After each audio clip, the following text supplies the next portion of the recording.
A fox knows many things, but a hedgehog knows one important thing. It's one important thing. It's one important thing. Welcome to the Morning Hedgehog podcast, where we explore the business ideas that shape your success. Here are your hosts, Ira Gardner and Glynns Thomas. Well, what are we talking about today?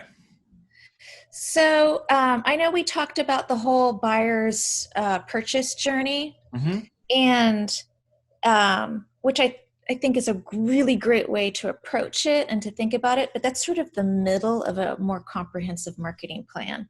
So I want to talk about what needs to be set up before that and what we want to put in our plan behind that, so that collectively it's a comprehensive marketing plan. Sounds great. Oh, this is exciting. Great. I want to talk about putting together your comprehensive marketing plan. So I don't think a lot of people understand what is in a comprehensive plan because you didn't work in advertising and marketing like I did, where I have created lots.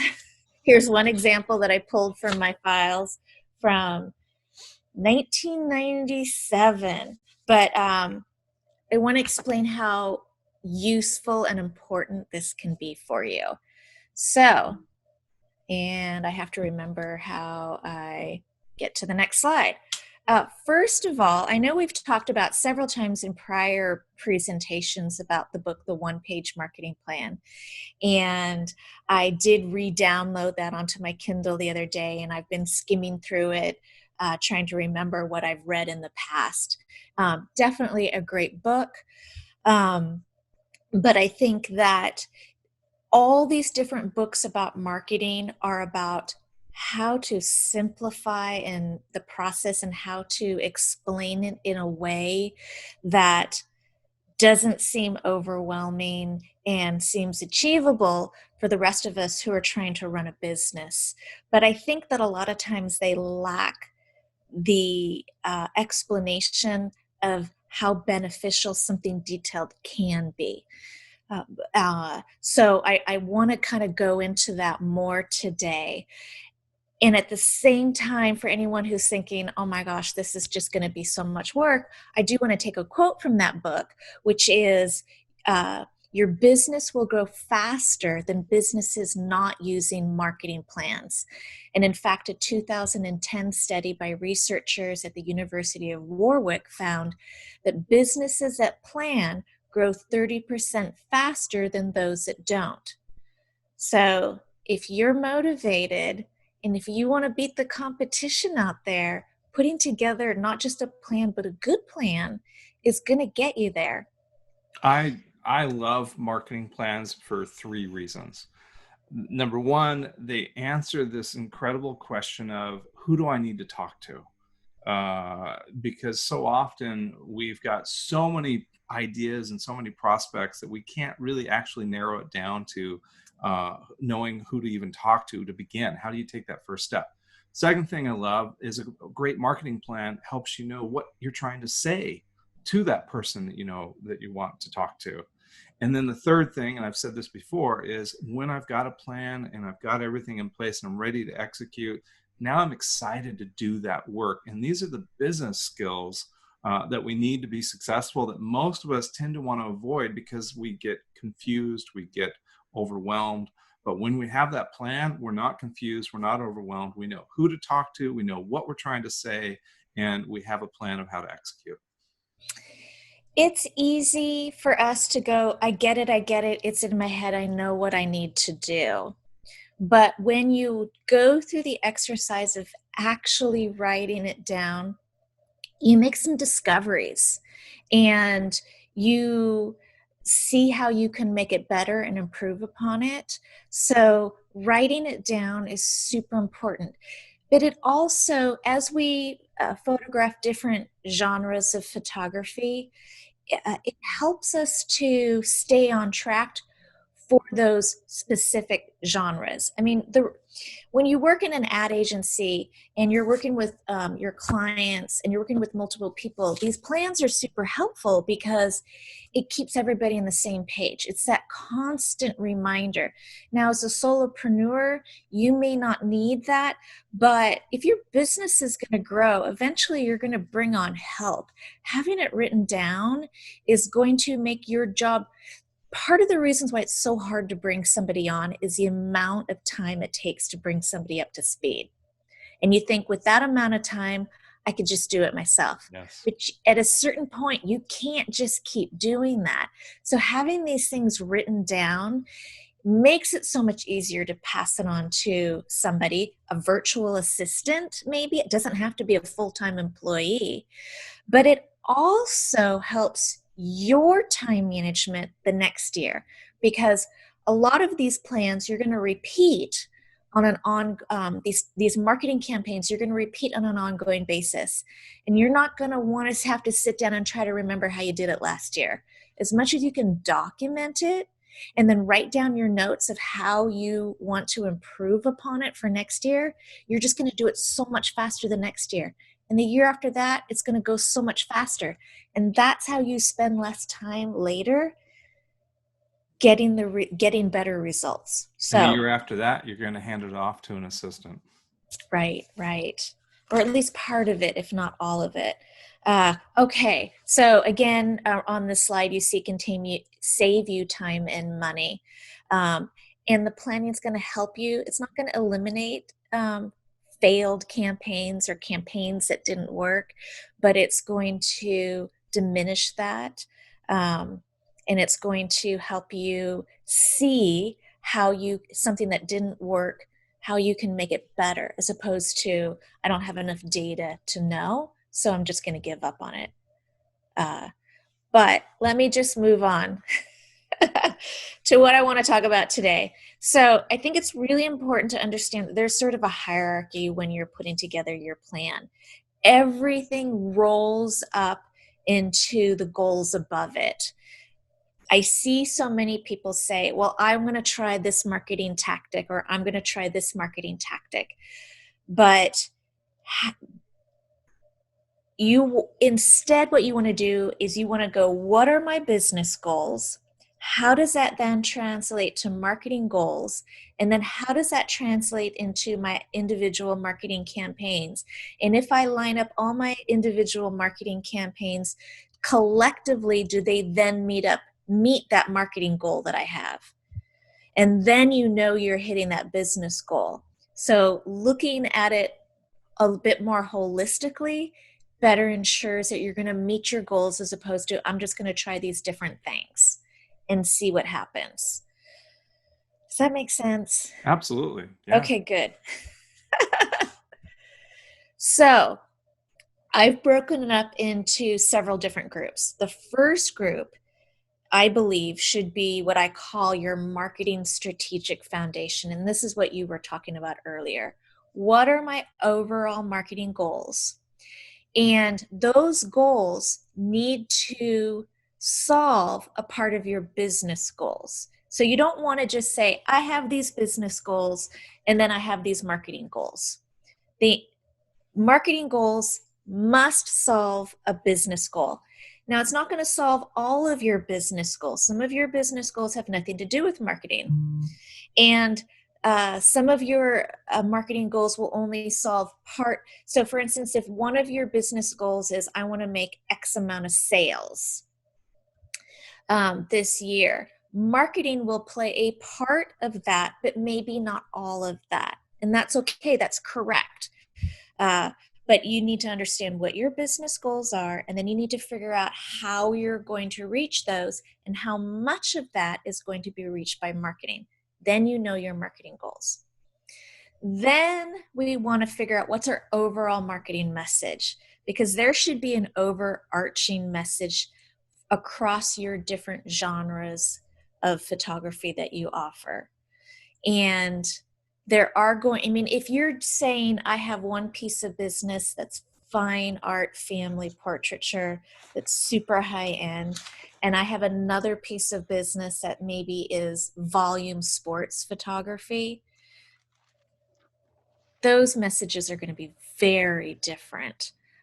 But as we've talked about before, there's certain aspects of you, your personality, that just naturally seep in to what your business is. And that can serve those two very different types of business.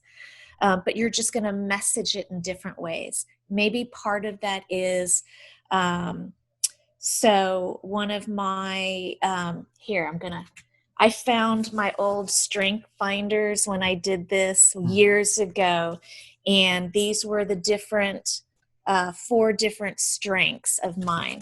And so one of them is, I put them up by my desk. So one of them for me is communication. So that's one of my strengths.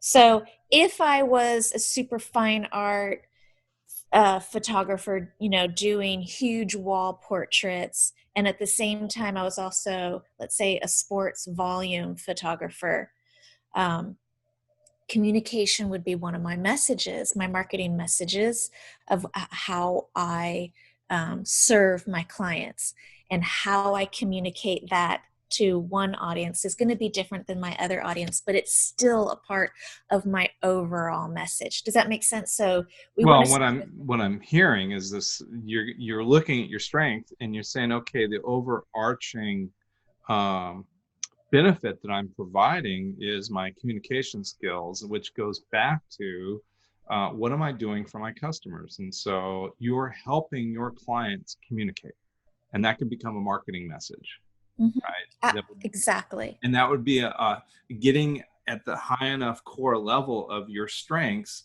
that it would cross over to different genres of products and services, but you would be able to tweak the message to that specific niche market.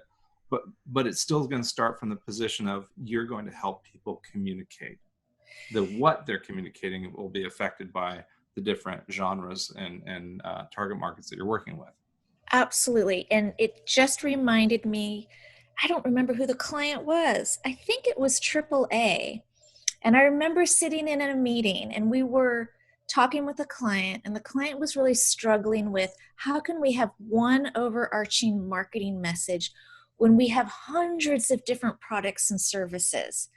How can we be that same person? Because we would say, think of your AAA as a person. What is the personality of the person? And this was a big struggle, and I get that. And in a way, I was trying to communicate, think of it as, I am a single person, right? But who I am with different people in my life, it's slightly different. But I'm still me. The core of me is still there. Who I am to my children is different than who I am to my spouse, which is different than who I am to friends. But even different friend groups, we play different roles. We maybe that's the best way to explain it. We play different roles, but the core of us is still the same. So I would say the same for your business.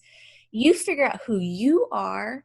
You figure out how you deliver your service based on your strengths, your archetype, your CVI index, all those things that we've been talking about before, and understanding who you are as a person and how you serve people. That becomes your overarching message. And then when we get into the different genres of photography or the different target audiences, then you take that overarching message and you're going to figure out what parts of that relate to that particular target audience. But yes, we want to start with that overall. What are your strengths of who you are that you provide to your photography customers, and how is that different than maybe your competition? Then the next part of your strategic overall foundation is, who are all your different target audiences? It's probably easiest to put that together by the different genres of photography you offer. So for me, I have my headshots for individuals. And a lot of times those are going to be professionals working for somebody else or maybe a small business owner.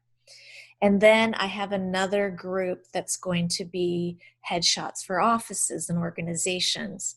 And then I have another group for my business, marketing, photography, that's going to be a small business owner. We're all going to have our different groups, but I want people to also remember that we also have another group not to be forgotten, which is our networking groups.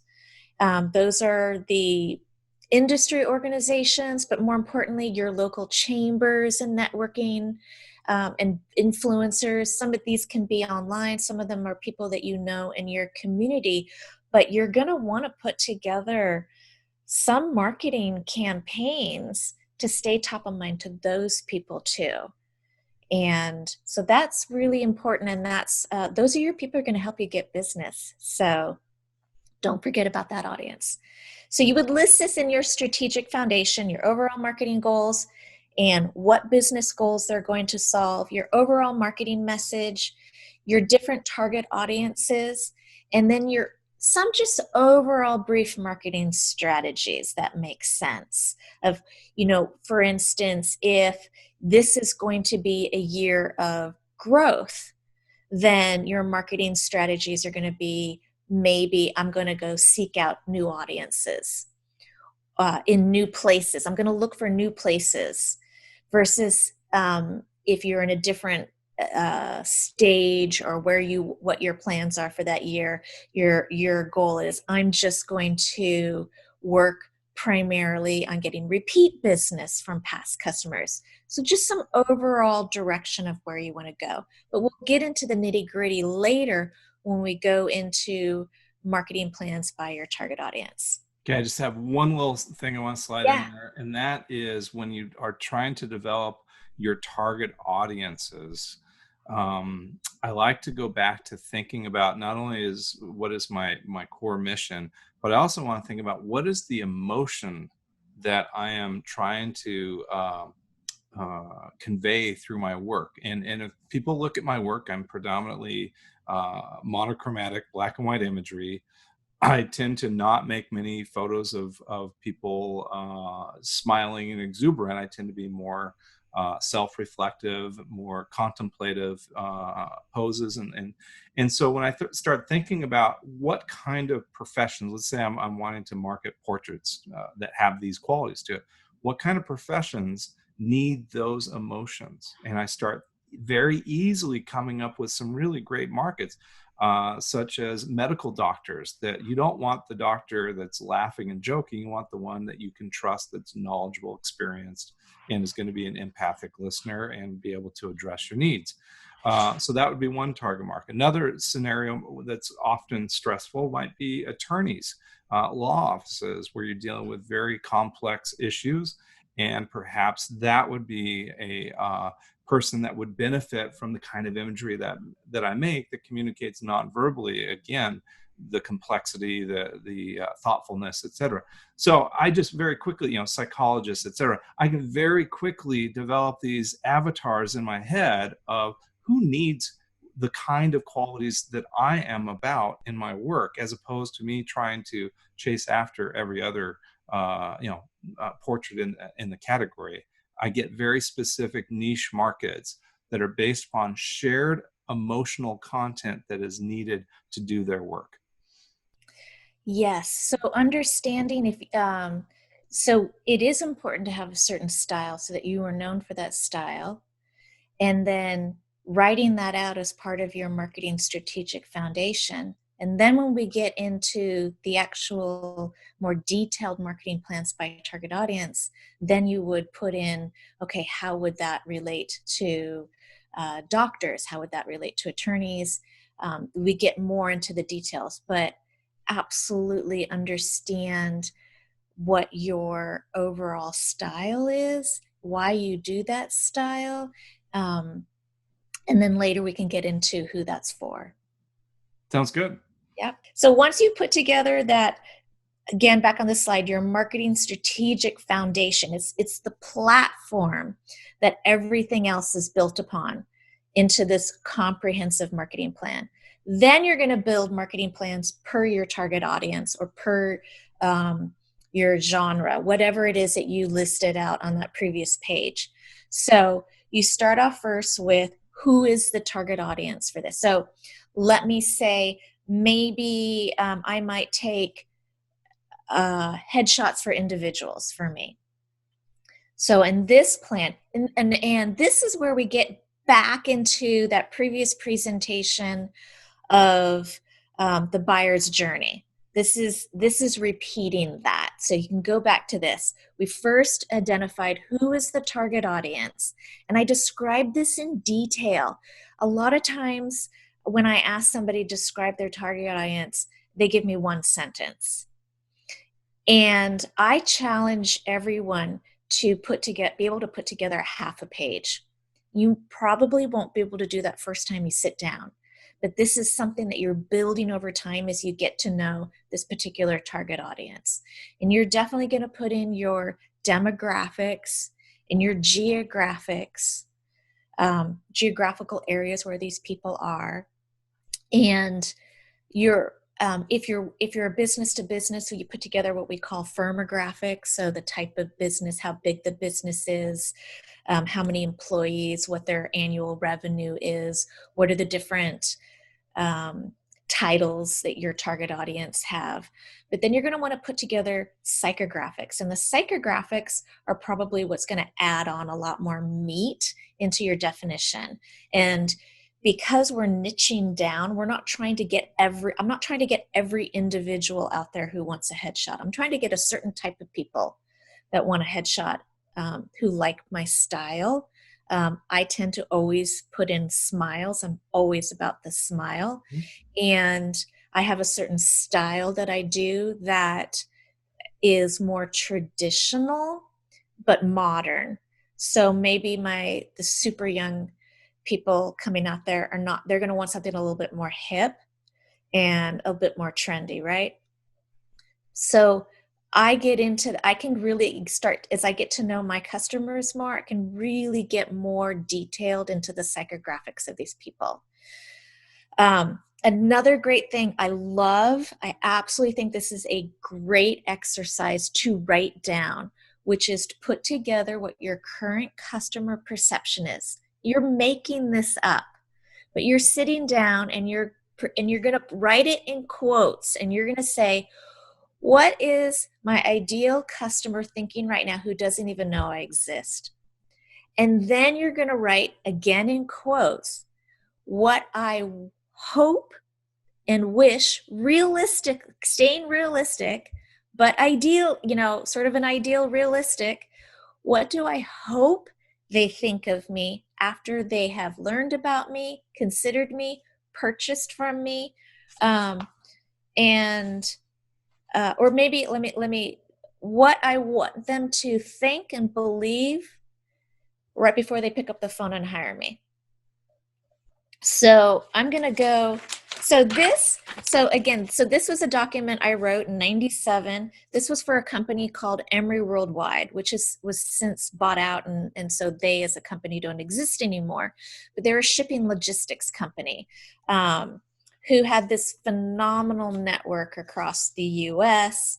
And they did some pretty amazing things. I mean, at first when I started, I'm like, really, I really don't want to market a shipping logistics company, but they did some pretty cool stuff. And so I wrote in here, where is it? A current customer perception and a desired customer perception for my marketing. And so let me just read it. This is not confidential information anymore at this point. Current customer perception. This is somebody who works for a company who's in charge of shipping stuff out.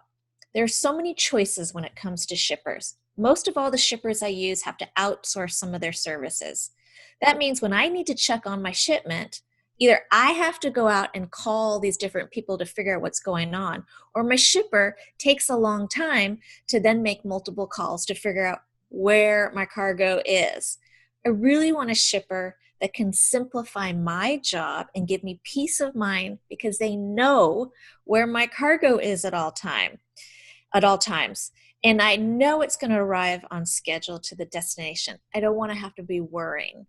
And I don't need the rest of my team members breathing down my back wanting to know where it is and I don't have an answer. So I want a shipper that has all the services that I need and the flexibility to adapt to my specific company's needs.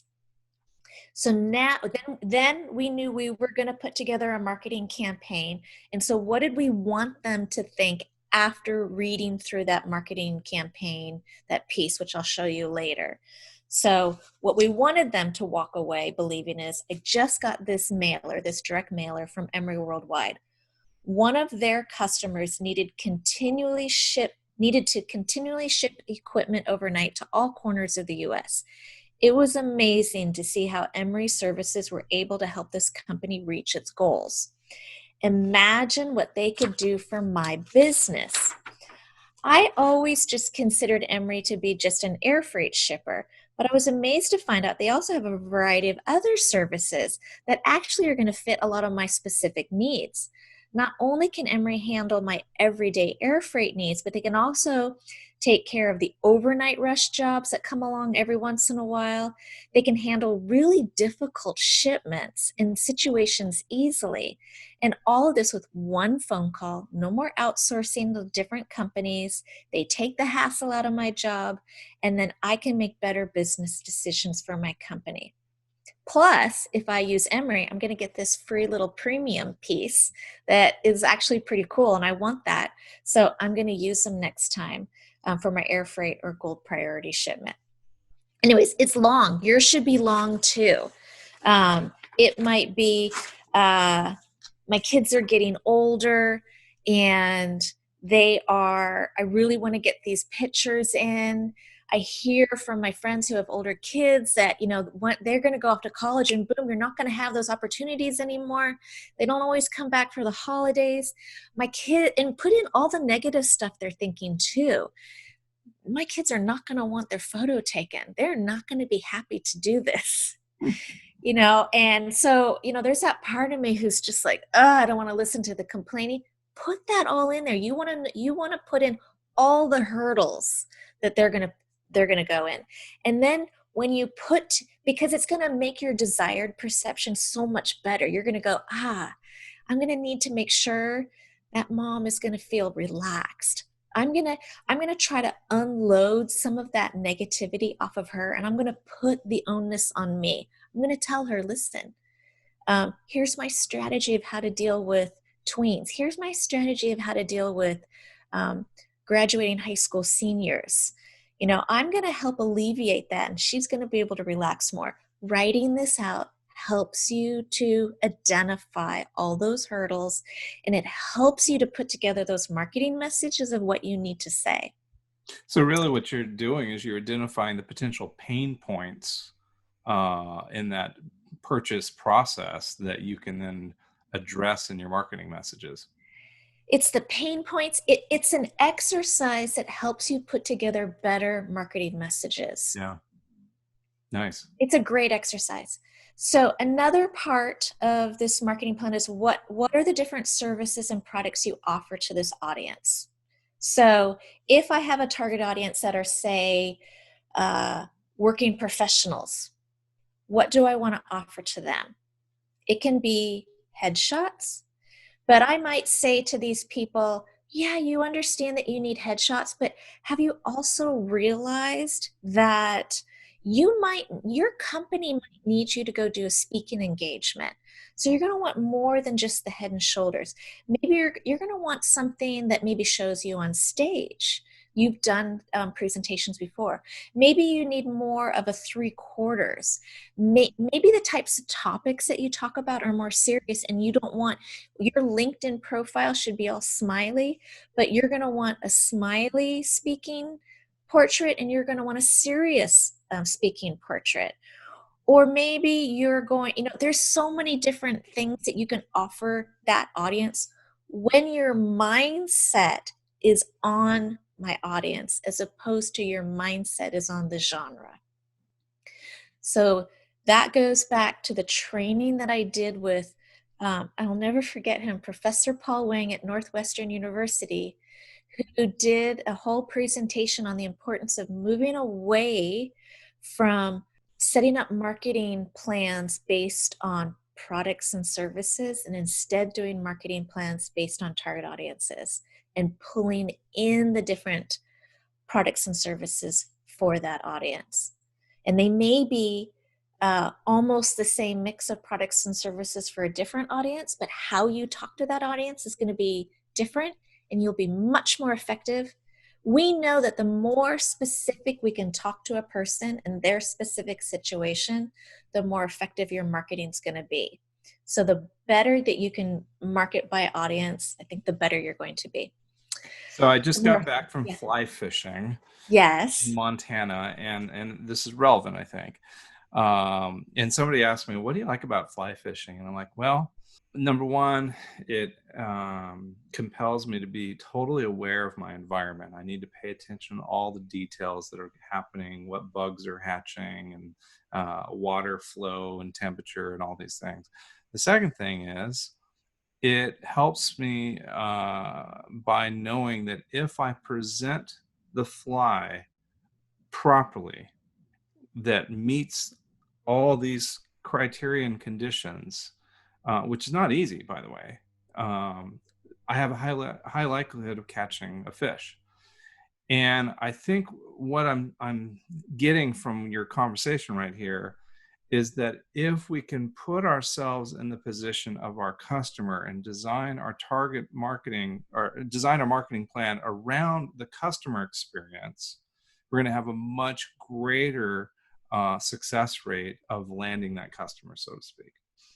So, and we can't, it's unrealistic to do it super specific and have a whole bunch of different marketing campaigns for super tiny niche audiences, but we can pretty much gather niche audiences into a greater pool. But here's another example. So look at like a sporting goods store. A sporting goods store can just, we've got basketballs, we have skis, we have fishing equipment, right? Or they can say, we're going to segment our marketing efforts on different audiences. We're going to segment to the people who are professionals. We're going to go after the families who have kids and they want recreation activities and things that the whole family can enjoy. We have our weekend warriors.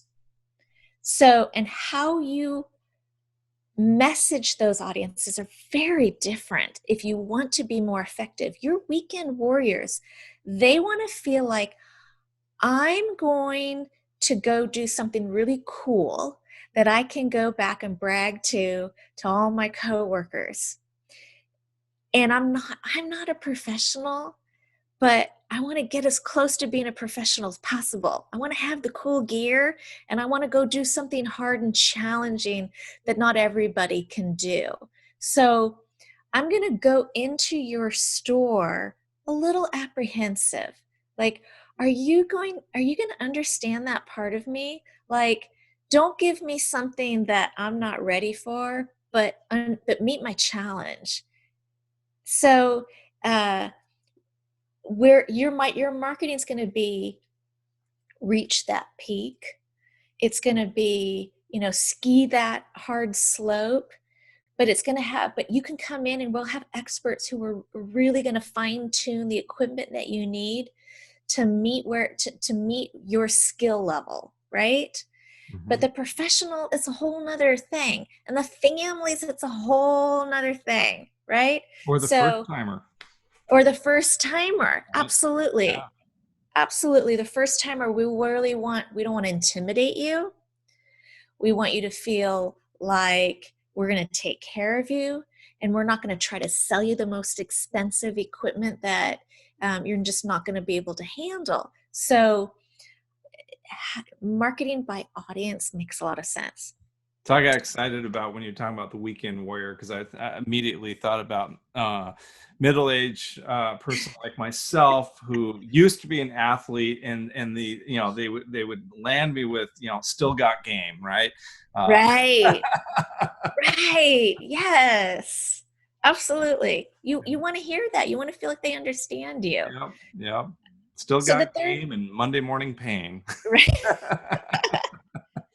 So the third section in this overarching, now we're going into this is the overarching by target audience, okay? We did the overarching for your entire business. Now we're doing overarching by target audience. The third section is your key selling messages. And you just want to try to write it out and keep working on making it short, and making sure that it's benefit driven, not product driven.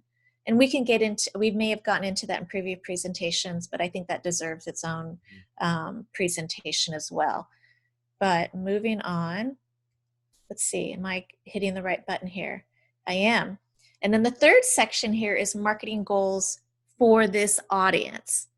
So for example, if I want to... Wait, hold on a second. Yeah. Can you go back a slide real quick? Yes. Okay, so key selling message is third. So next one is fourth section. Right. The fourth section here is in your marketing goals for this target audience. Why don't you reintroduce that? Because Sure. What happened is when you flipped over, you said, and now the third section is. Oh, did I say third? It said third, so yeah. Okay. There's no 3 on there, is there? I don't know where. Okay. So again, this is our overarching foundation for our target audience. And I've listed 3 areas here. We're going to go into the fourth area, which is the marketing goals for this audience. So you might have a revenue goal for your overall business, and then you know that this particular target audience, you have a revenue goal of $85,000 in sales for January 1st through December 30th. And then I always roll in, how am I going to do that? So, and you play with your numbers, your fantastic spreadsheet that you have. You might say, I want to do 20 sales from new customers at an average sale of $1,500. I want to do 20 sales from past customers at an average sale of $2,000, because these people have already experienced me. I think it will be easier to level them up into spending more money. And I want to get 10 sales from referrals. So in a sense, they are a new customer, but they were referred by somebody who's already experienced me at an average sale of $1,500. And all these dollar amounts should then roll up to that $85,000 that I want to create from this particular target audience. So then here is the point where we then pull in what we might have created from the buyer's journey presentation. So this is by target audience. And that's step number 1, who is your hero and what is their problem? 2, what are all the different marketing campaigns or ways that we're going to convince them that we are the right choice for them to help them achieve what their problem is? How will we call them to action and do the purchase? What are all the different marketing campaigns and things we're going to have in place to make sure that their story ends up in success and that they're really happy with how we have helped them? And what are all the ways that we're going to encourage them to do a repeat purchase, as well as refer us and recruit others on this journey? So you can then take that information and plug that into this written out plan. I won't go into any more detail because we've done all that in that other presentation. Thank you for listening to the Morning Hedgehog podcast. For show notes or to submit a question or comment, please visit www.themorninghedgehog.com.